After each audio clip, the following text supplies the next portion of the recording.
El Evangelio de este domingo nos presenta a Jesús enviando a sus discípulos a que suban a la barca y él disponiéndose a orar.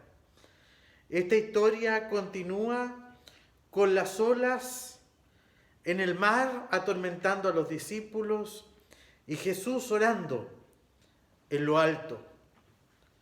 La tormenta es el telón de fondo del Evangelio de este domingo, donde se demuestra una vez más el poder de Jesús.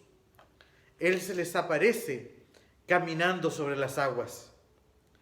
El texto es una invitación a la fe, pero es una fe que se hace viva en medio de las tormentas, en medio de los vientos contrarios, en medio de las cosas que azotan con fuerza nuestra vida. Incluso aunque tengamos que caminar por lo incierto o gritemos de miedo porque no sabemos lo que está pasando. En medio del caos, de la incertidumbre, del miedo, Jesús va a ellos, les da palabras y les declara que deben dejar de ser hombres de poca fe. Como la expresión lo declara del Evangelio, cada uno de nosotros y nosotras también va en una barca. Vamos enfrentando diversas tormentas en la vida. Y Jesús quiere recordarnos en el día de hoy que hay una palabra que tenemos que escuchar. La palabra que descubrieron las primeras comunidades cristianas, que en medio de sus angustias, en medio de sus pesares, en medio de sus tensiones, fueron capaces de descubrir de que era necesario escuchar la palabra de Jesús. Lo primero que podemos aprender de este texto es que Jesús se nos aparece. Jesús se aparece en medio del miedo, de las tormentas, en las situaciones complejas que podamos estar viviendo, en los momentos donde nos cuesta identificar la presencia de Jesús. El Evangelio nos declara de que los discípulos, al ver que Él se acercaba, distinguieron que era un fantasma. El miedo les invadió. No ver a Jesús en medio del caos, de la tempestad, es un común denominador, parece ser, en los discípulos de Jesús. Pero más allá de hacer un mea culpa de los momentos que sí hemos identificado a Jesús y cuáles no, es necesario identificar que hay que estar atentos. En cualquier momento Él se nos puede aparecer. Jesús se aparece de sorpresa. Nadie lo espera, nadie lo invita, pero Él está presente en el momento oportuno. Pero hay que estar dispuesto a abrir los ojos de la fe para verlo y escucharlo.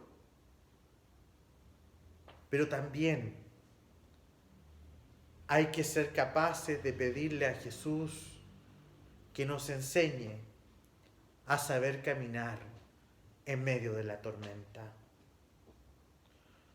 Muchas veces lo vemos, lo escuchamos, pero Él nos desafía a vivir con la fe suficiente de que nada ni nadie nos puede sumergir.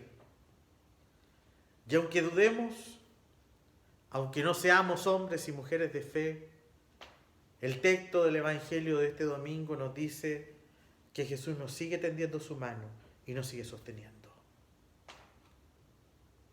Pero también Jesús nos habla. Y cuando Jesús nos habla, sus palabras son para animarnos.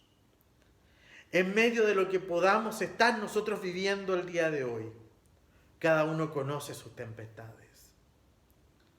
La primera afirmación que les hace Jesús a sus discípulos es: tengan ánimo, soy yo, no teman.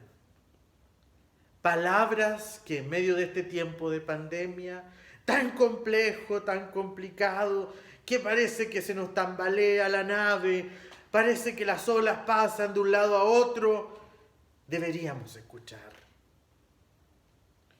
Y nosotros en este texto, quizás con el que mayor nos deberíamos representar es con Pedro, ya que Pedro en este relato aparece como un hombre impulsivo, lleno de ánimo, pero también al mismo tiempo es el que flaquea cuando camina o hace el intento de caminar sobre el mar. ¿Por qué nos pasa esto? Porque no creemos en el poder de Dios que existe en nosotros. Usted y yo tiene el poder de Dios con usted. Y ese poder nos da la fuerza para caminar incluso sobre aquellas situaciones que son difíciles y complicadas. Jesús nos sigue diciendo, ven, atrévete, camina, avanza. Pero el miedo y lo que sucede a nuestro alrededor nos paraliza y nos hunde. Hermanos y hermanas, la fe es estar con los ojos abiertos para ser capaces de ver a Jesús, que en medio de las tormentas, cuando abunda el miedo, la desesperación, la desesperanza, Él se nos presenta, se nos acerca y nos dice, no temas, ten ánimo. La fe es aprender a caminar en medio de las tormentas de la vida, dejar los miedos atrás y vivir con la seguridad de que Jesús siempre nos está tendiendo sus manos para sostenernos. Y la fe nos incomoda para mirar nuestra vida y dejar de ser hombres y mujeres de poca fe. La confianza es que cuando gritemos como Pedro, Señor, sálvame, el Señor siempre estará dispuesto a tendernos su mano. Que el Señor nos bendiga y que la luz de la fe ilumine nuestra vida para ser capaces de ver su presencia, escuchar su voz en medio de las tormentas de la vida. Amén.